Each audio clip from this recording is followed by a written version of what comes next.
నమస్తే. పసిపిల్లల్లో వాళ్ళకి ఏది జరిగినా వాళ్ళు తొందరగా వాళ్ళ నోటితో చెప్పలేరు, ఎక్స్‌ప్రెస్ చేయలేరు. కాబట్టి వాళ్ళు ఏం చేసినా కూడా మనకి భయంగానే ఉంటూ ఉంటుంది. చాలామంది పిల్లలు ఇలా చెవి నలుపుకుంటూ ఉంటారు. ఏడుస్తూ ఉంటారు. దేనికి దాని వెనకాల కారణాలేంటో మనకు తెలీవు. సో, స్పెషల్లీ చెవికి సంబంధించిన సమస్యలేమైనా వస్తాయా పిల్లల్లో? వాటిని ఎలా హ్యాండిల్ చేయాలి? ఎట్లాంటి జాగ్రత్తలు తీసుకోవాలి? ఇవన్నీ విషయాలు తెలుసుకుందాం. మనం ఇప్పుడు అమూర్ హాస్పిటల్‌లో పీడియాట్రిషియన్‌గా వర్క్ చేస్తున్న డాక్టర్ అపూర్వ గారితో ఉన్నాము. నమస్తే అండి. పిల్లలు అనేసరికి అన్నీ కూడా డెవలప్‌మెంటల్ స్టేజ్‌లో ఉంటాయి కదా!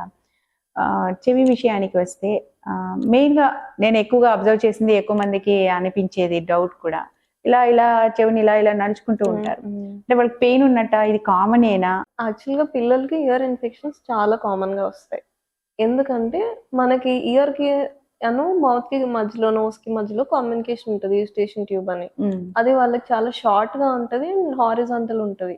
సో, ఒక్కసారి ఏమవుతదంటే ఫీడింగ్ వచ్చేటప్పుడు కూడా రీగర్జిటేషన్ అయినప్పుడు ఒక్కసారి ఆ ట్యూబ్‌లో నుంచి బ్లాక్ అవ్వడం కానీ, సో, అట్లా ఉన్నప్పుడు అనేది మొత్తం చెవులో ప్రెషర్ ఎక్కువ బిల్డప్ అయిపోయి పస్ ఫార్మ్ అవ్వడం గానీ, లేదా బయటనే ఓటైటిస్ ఎక్స్టర్నా అంటారు. బయటనే ఇన్ఫెక్షన్ కానీ అట్లా ఉండే ఛాన్స్ కొంచెం పిల్లల్లో ఎక్కువుంటది.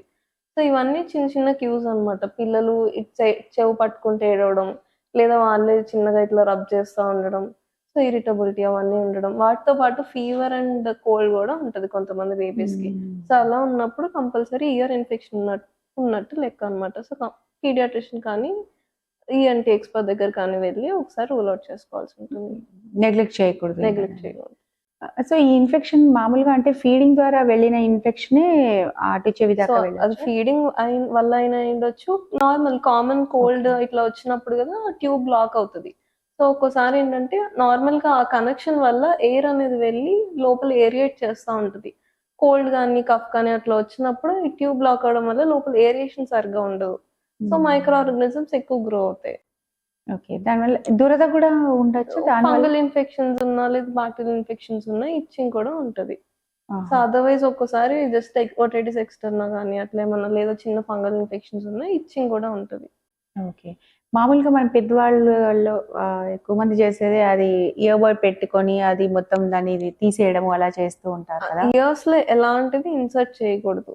జస్ట్ మీరు ఎక్స్‌టర్నల్ ఇయర్ వరకే క్లీన్ చేసుకోవాలి. మనం ఇయర్‌లో ఆయిల్స్ ఎయడం గానీ, లేదా ఇట్లాంటి ఇయర్ బడ్స్ పెట్టడం గానీ మాత్రం చేయకూడదు. ఏమన్నా వాక్స్ అనేది ఉంటే ఇయర్ బడ్ వల్ల ఇంకా డీప్‌గా పుష్ అవుతది.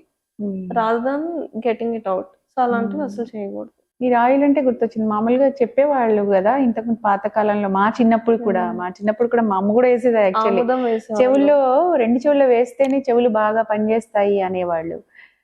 బట్ దానివల్ల ఇన్ఫెక్షనా? దానివల్ల చెవులో ఏ ఆర్గానిక్ మ్యాటర్ వేయకూడదు. సో, దానివల్ల గూడా ఇన్ఫెక్షన్స్ అనేవి వస్తా ఉంటాయి. పిల్లలకి చెవులు కుట్టిస్తారు కదా! అంటే కుట్టిచ్చేటప్పుడు ఏమన్నా జాగ్రత్తలు తీసుకోవాలా? ఇక్కడ మామూలుగా వాళ్ళు కంసాలి వాళ్ళ దగ్గరికెళ్ళి కుట్టిచ్చేస్తూ ఉంటారు. అది ఓకేనా? లేకపోతే ఈ ఏజ్‌లో కుట్టించాలని గూడా ఏమన్నా ఉంటుందా? సో, యాక్చువల్‌గా ఇయర్ పియర్సింగ్ అనేది మనకి ఫస్ట్ వ్యాక్సినేషన్ సీరీస్ కంప్లీట్ అవ్వాలి. ప్రైమరీ వ్యాక్సినేషన్ సీరీస్ కంప్లీట్ అయిన తర్వాత ఏ టైంలో అయినా వేయించుకోవచ్చు. కానీ ఎక్కడ వేయించాలి అంటే మాత్రం ఎక్కడైనా క్లీన్‌గా, హైజీనిక్‌గా ఉండే చోట వేయించుకోవాలి. కొన్ని చోట్ల అన్‌స్టెరైల్ ఎక్విప్‌మెంట్ కూడా వాడుతా ఉంటారు. అదొక్కటి కొంచెం కేర్‌ఫుల్‌గా ప్లేస్ అనేది చూజ్ చేసుకోవాలి. అంటే దానివల్ల మళ్ళీ ఇన్ఫెక్షన్స్ దానివల్ల కూడా ఆబ్వియస్‌గా ఇన్ఫెక్షన్స్ అనేది వస్తాయి. ఇప్పుడు ఒకళ్ళ నీడిల్ ఇంకొకళ్ళకి వాడితే ఏ ఇన్ఫెక్షన్స్ అయితే స్ప్రెడ్ అవుతాయో దానివల్ల కూడా అంతే ఉంటాయి. ఓకే. అంటే బెటర్ టు ఏదో పీడియాట్రిషియన్ దగ్గరికి గాని పీడియాట్రిషియన్ కానీ మన హైజీనిక్ ప్లేసెస్ కానీ చూజ్ చేసుకోవడం బెటర్. కోల్డ్ వచ్చినప్పుడు ఇందాక మీరన్నారు కదా! అది చెవిలోకి వెళ్ళే ప్రమాదం ఉంది అని చెప్పేసి. మరి కొన్నిసార్లు కోల్డ్ రాగానే ఇమ్మీడియేట్‌గా మెడిసిన్ ఏమి అవసరం లేదు అని చెప్తుంటారు కదా మీరు. అలాంటప్పుడు అంటే ఒకవేళ ఇలా నలివ్వడమో ఇందాక మీరు చెప్పినట్టుగా అట్లా ఏమన్నా సైన్స్ ఇస్తేనేమో గుర్తుపట్టొచ్చు. అలా కాకుండా కొన్నిసార్లు కోల్డ్ అప్పుడప్పుడే వెళ్తూ ఇన్ఫెక్షను అట్లా అయ్యే ప్రమాదం గూడా ఉంటుంది గదా! అంటే కోల్డ్ రాగానే ఇమ్మీడియేట్‌గా నెగ్లెక్ట్ చేయకుండా ఉంటే చెవి ఇన్ఫెక్షన్స్‌ని ప్రివెంట్ చేయొచ్చా? సో, కోల్డ్ అనేది mostly self limiting condition. So, మనకి మెడిసిన్ వాడినా, వాడకపోయినా అది 7 డేస్ కానీ, 14 డేస్ కానీ ఇట్ టేక్స్ ఎ కోర్స్. దాంతో వచ్చే సైడ్ ఎఫెక్ట్సే ఇవన్నీ. మోస్ట్‌లీ ఏంటంటే ఆహ్, కోల్డ్‌కి మెడిసిన్ వాడితే కోల్డ్ ఏం తగ్గదు. Just that relief from your symptoms ఉంటుంది. ఒకవేళ కోల్డ్ పిల్లల్లో less than at least 4 years or 2 years పిల్లల్లో కోల్డ్కి ఓన్లీ నేసల్ డ్రాప్స్, లేదా మరీ సివియర్గా ఉంటే జస్ట్ నార్మల్ సెలైన్ నెబులైజేషన్ పెట్టుకుంటే సరిపోతుంది సిమ్టమాటిక్ రిలీఫ్ కోసం. చెవి నలపడానికి ఓకే, ఇన్ఫెక్షన్ ఉండి నొప్పి ఉంటే పెట్టుకోవచ్చు అనేది ఒక మీరు సైన్ అన్నారు కదా, అది ఇన్ఫెక్షన్ లేకుండా ఇంకా వేరే కారణం వల్ల కూడా అట్లాంటిది ఏమైనా చేయొచ్చా? సో మోస్ట్లీ పిల్లలు, పాకే పిల్లలు కానీ, ఇట్లా ఇప్పుడిప్పుడే నడిచే పిల్లలు కానీ చాలా ఎక్స్ప్లోర్ చేస్తూ ఉంటారు. సో వాళ్ళు ఏంటంటే మన దొరికిన వెంటనే చెవిలో పెట్టుకోవడం అలా చేస్తూ ఉంటారు. సో మీరు గమనించాలన్నమాట, బేబీకి కోల్డ్ లేదు, ఫీవర్ లేదు, కఫ్ లేదు, ఏం లేవు, అండ్ ఇయర్ కూడా అపియర్స్ నార్మల్ బయటికి, అండ్ పస్ అట్లా డిశ్చార్జ్ లేదు, బట్ స్టిల్ పెయిన్. అండ్ ఒక్కోసారి ఏమవుతుందంటే ఏమన్నా చెవు లోపల పెట్టుకున్న తర్వాత కూడా పస్ వచ్చే ఛాన్స్ ఉంటుంది. సో అప్పుడు కూడా కేర్ఫుల్ గా ఉండాలి. సో ఒకసారి ఈఎన్టీ స్పెషలిస్ట్ దగ్గర తీసుకెళ్తే ఇయర్ ఎగ్జామిన్ చేస్తారు. ఒకవేళ ఫారిన్ బాడీ ఉంటే మాత్రం తీసేస్తారు. మీరు మాత్రం ఇంట్లో ఇయర్ బడ్స్ పెట్టి ఆ ఫారిన్ బాడీని తీయడానికి అస్సలు ట్రై చేయకూడదు. వాటికి సపరేట్ ఫోర్సెప్స్ ఉంటాయి. మనం ఇయర్ బడ్ పెడితే అది ఇంకా లోపలికి వెళ్ళి ఇంకా ప్రమాదం ఉంటుంది అనమాట.